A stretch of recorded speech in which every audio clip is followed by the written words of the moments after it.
राम नाम करते रहेंगे तो भवसागर से पार नहीं हो सकते। हरि का 1000 नाम, बहुत नाम है, क्या उसी नाम से मुक्ति मिलेगी, मोक्ष मिलेगा? वही नाम कलयुग का आधार है। राम राम कहते हैं, राधे राधे कहते हैं, कृष्ण कृष्ण कहते हैं, ये वर्णात्मक शब्द है, वर्णात्मक नाम है, लेकिन ध्वन्यात्मक नाम भी है जिसका ध्यान किया जाता है। वर्णात्मक शब्द का हम लोग जप करते हैं, ध्वन्यात्मक शब्द का ध्यान करते हैं। नाउ रे नाउ रे नाउ रे, सकल शिरोमणि नाउ रे, मैं बलिहारी जाऊं रे। नाव मन नाम होता है, कहते हैं जो संत सुजाते हैं उस नाम को लीजिएगा तो भावसागर से पार हो जाएगा। आजकल आप वैज्ञानिक सीसीटीवी बनाए, वैज्ञानिक को कहाँ इतना अकल हो पाया है कि हम भगवान शिव के तरह आंख को डेवलप करें। उसी का देखा देखी तो आप किए हैं। जो दूरदर्शन नाम दिए हैं, ये दूरदर्शन हमारे उपनिषद का वाक्य है, दूरदर्शन मापनुयात, सब कुछ तो नकल आप किए हैं। और आजकल के युवक लोग कहा करते हैं कि हमारे वैज्ञानिक भगवान है, हमारे वैज्ञानिक चमत्कार करते हैं। हमारे ईश्वर परमात्मा यदि चमत्कार न करे तो आप पानी भी नहीं पी सकते हैं, उसका बनाया हुआ है। आप इस पृथ्वी पर नहीं रह सकते हैं, उस पृथ्वी को परमात्मा ने बनाया है, आकाश को परमात्मा ने बनाया है, गाछ वृक्ष को परमात्मा ने बनाया है। किसी वैज्ञानिक से कहिए पानी बना के दिखा दे तब मैं मान जाऊंगा। किसी वैज्ञानिक से कहिए धरती बना करके दिखा दे, आकाश बना के दिखा दे, कोई गाछ बना के दिखा दे, कोई घोड़ा गधा बना करके दिखा दे, जो जीवित प्राणी है कुछ बना के दिखा देगा, तब हम समझेंगे कि वैज्ञानिक भगवान हो गए, परमात्मा हो गए।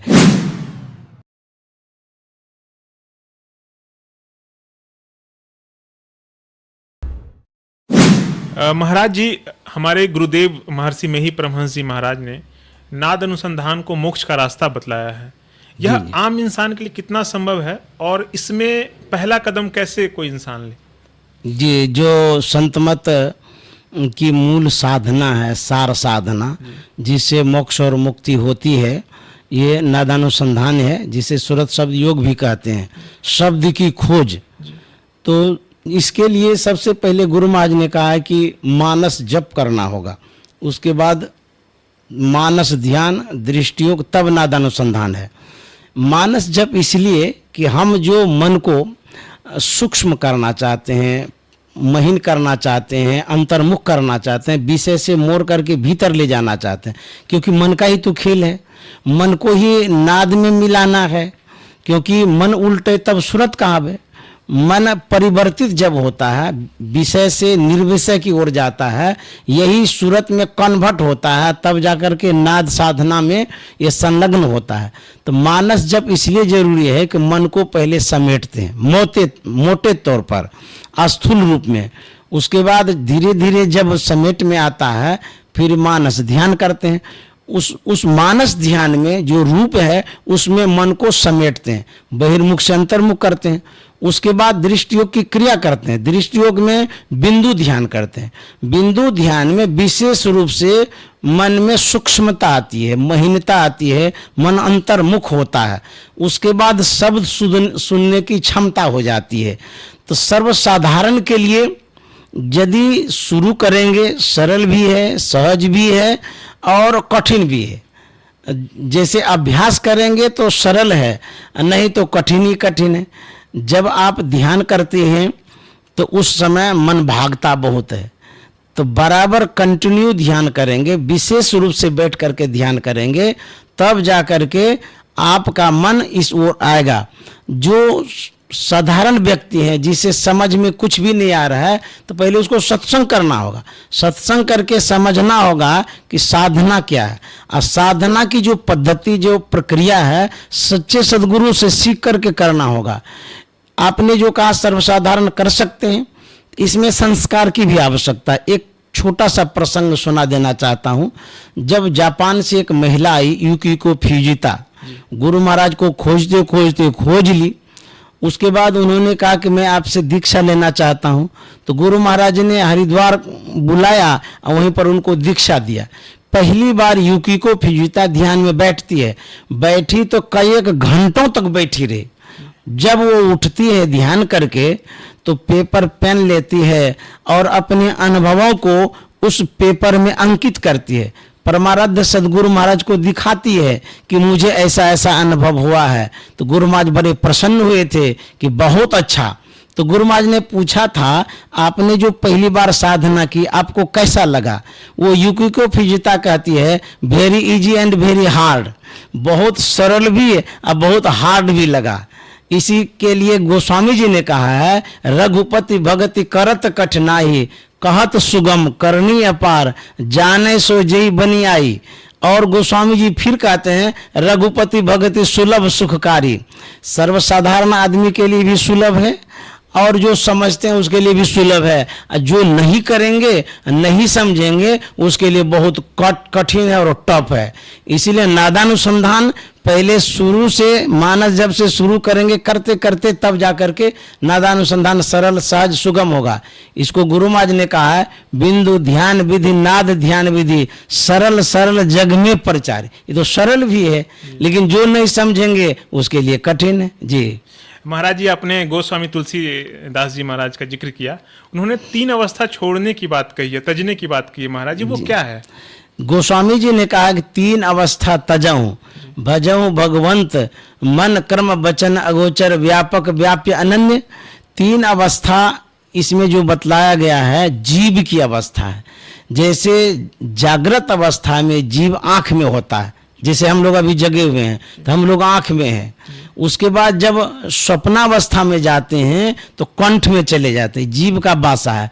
उसके बाद जब गहरी नींद में जाते हैं तो सुषुप्ति में चले जाते हैं।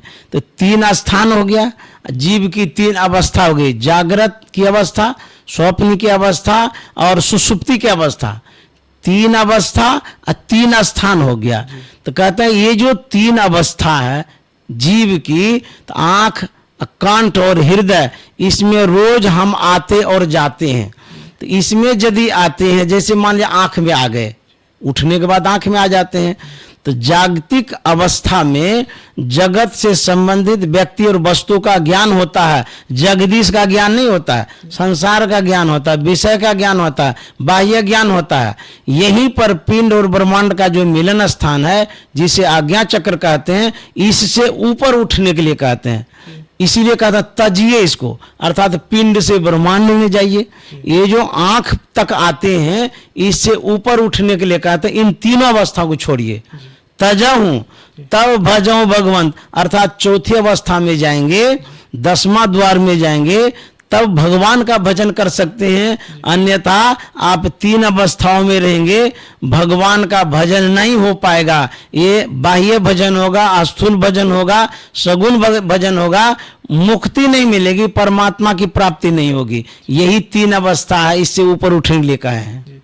महाराज जी, एक और बहुत ही चर्चा में रहने वाला प्रश्न है महाराज जी, कलयुग केवल नाम आधारा। जी जी जी महाराज जी, कुछ हमारे जो संत हैं वो कहते हैं सिर्फ नाम जप से मोक्ष की प्राप्ति हो जाएगी। जी जी जी जबकि वहीं पे कुछ संत हैं जिनका कहना है कि उनके लिए अलग ध्यान करने की जरूरत है, नाद अनुसंधान करने की जरूरत है। महाराज जी, इस पे थोड़ा प्रकाश डालिए। बहुत अच्छा ही प्रश्न है आपका कि जो नाम है, नाम शब्द को कहते हैं। जो हम लोग बोल रहे हैं ये शब्द है, और जो लिखते हैं वो भी शब्द है। तो नाम मतलब शब्द।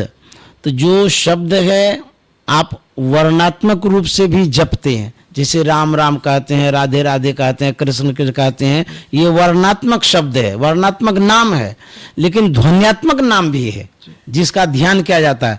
वर्णात्मक शब्द का हम लोग जप करते हैं, ध्वन्यात्मक शब्द का ध्यान करते हैं। तो जो कलयुग केवल नाम आधारा है वो 100% सही है। लेकिन कौन सा नाम, जो नाम आधार है कलयुग का, वो नाम कौन सा है? हरि का 1000 नाम, बहुत नाम है। क्या उसी नाम से मुक्ति मिलेगी, मोक्ष मिलेगा? वही नाम कलयुग का आधार है। गोस्वामी जी ने कहा है कि नाम लेत भव सिंधु सुखाई, सुजन विचार करहु मन माही। नाम लेने से भवसागर सूखता है। लेकिन दूसरी पंक्ति में कहते हैं, हे सज्जन विचार कर लीजिए कि किस नाम के लेने से भवसागर सूखता है। तो कौन सा नाम है? दादू सृजनहार के केते नाम अनंत, चित आवयो लीजिए असाधु सुमरे संत। दादू दयाल जी महाराज कहते हैं नाम जो संत सदगुरु बतलाते हैं, जो सार नाम है, सार शब्द है, ध्वनि प्रथम स्फुटित पराधारा नाम है। कहते हैं जो संत सुझाते हैं उस नाम को लीजिएगा तो भवसागर से पार हो जाएगा, अन्यथा राम नाम करते रहेंगे तो भवसागर से पार नहीं हो सकते हैं। दादू दयाल जी महाराज का एक पद है कि नाउरे नाउरे नाउरे सकल शिरोमणि नाउरे मैं बलिहारी जाऊं रे। नाव मन नाम होता है। दादू दयाल जी महाराज कहते हैं नाम की इतनी बड़ी महिमा है, मैं उन पर समर्पित करता हूं। करता क्या है? दूतर तारे पार उतारे नरक निवारे नाउरे, दूतर तारे पार उतारे नरक निवारे नाउरे नाउरे नाउरे नाउरे। हमको संत महात्मा सुझा रहे हैं, सिखा रहे हैं, बता रहे हैं कि दूतर तारे, जो दुस्तर कठिन है भवसागर पार होना, उससे पार लगाने वाला नाम होता है। पार उतारे और कहता नरक निवारे नाउरे, सभी पापों से मुक्ति दिलाने वाला नाम है। इस कलयुग में जो पापी लोग हैं, यदि सही ढंग से सच्चे सदगुरु से शिक्षा लेकर के नाम जप करेंगे, नाम ध्यान करेंगे तो भवसागर से पार हो सकते हैं। गोस्वामी जी का एक बड़ा अच्छा ही पद है, राम जपो राम जपो राम जपो बाबरे, घोर भव नीर निधि नाम निज नावरे। गोस्वामी जी कहते हैं अरे बाबरे, अरे पगले, राम का नाम ले लो। कौन सा नाम? जो असली नाम है। नाम क्या है? कहते हैं नाव है। भवसागर से पार होने के लिए नाम है, तो उसी नाम की खोज करने के लिए संत महात्मा बतलाते हैं, अन्यथा वर्णात्मक नाम में आप बझे रहेंगे, फंसे रहेंगे। ये पूजा है, ये धार्मिक पद्धति है नाम जप करना, लेकिन यदि आप परमात्मा ईश्वर को प्राप्त करना चाहते हैं तो सार शब्द जो है अंतर्नाद, अंतर्ध्वनि, उस नाम को लेंगे तो इस कलयुग का आधार मिलेगा, अन्यथा कोई आधार नहीं रहेगा, डूबते रहेंगे। जी महाराज जी, आपने आधार तो बता दिया। महाराज जी ये बताइए नाद का अंत कहाँ है? हाँ, नादानुसंधान जो शब्द की खोज करते हैं, जैसे आप समुद्र में यदि किनारे पर जाते हैं तो उसका दूसरा भी किनारा होता है। तो नादानुसंधान की जो क्रिया है, एक जो नाम हम लेते हैं, नाद साधना जो करते हैं, एक जो नाम है ध्वन्यात्मक नाम है जिसका ध्यान करते हैं हम, और इस शब्द से बढ़ते बढ़ते बढ़ते जब सार शब्द में चले जाते हैं, जहाँ शब्द की समाप्ति हो जाती है, सार शब्द का जहाँ अंत हो जाता है, जिसे सार शब्द में प्रारंभ में घुसते हैं, नादानुसंधान खोजने में खोजते रहते हैं, खोजते खोजते सार शब्द मिलता है। वह सार शब्द नाद सौ नादों में मिली चली प्रणम ध्वनि सार रे, एक ओम सतनाम ध्वनि धरी में ही हो भव पारे। तो एक ओम सतनाम जो है सार शब्द जिसे कहते हैं, उसी को पकड़ करके शब्द का अंत होता है, पार हो जाते हैं। जी महाराज जी एक और प्रश्न है। महाराज जी जितने भी संतों की जो बानी है उसमें एक चीज कॉमन मिलती है कि मन को मारना सीखो। महाराज जी ये मन हमारा जो भगवान का महाराज जी मन दोस्त है या दुश्मन है? देखिए, भगवान बुद्ध ने कहा है सुमार्ग पर लगा हुआ आपका मन बहुत बड़ा मित्र है, परम मित्र है, दोस्त है। कुमार्ग पर लगा हुआ आपका मन सबसे बड़ा दुश्मन है। तो आपका मन यदि अच्छी संगति में है, अच्छे मार्ग पर जा रहा है, तब तो दोस्त है, अन्यथा कुमार्ग पर चला गया ये मन, तो यही आपका दुश्मन है। महाराज जी एक और है कि बिना हरि के जो है पत्ता भी, बिना हरि के इच्छा के पत्ता भी नहीं हिलता महाराज जी। तो महाराज जी हम कैसे जाने कि जो हम कर रहे हैं वो या अच्छे कर्म या गलत कर्म कर रहे हैं वो मेरा अब मैं खुद से कर रहा हूँ या भगवान की इच्छा से हो रहा है? जी, जो देखिए कर्म जो करते हैं, संस्कार बस करते हैं, स्वभाव बस करते हैं, संगति बस करते हैं, शिक्षा बस करते हैं।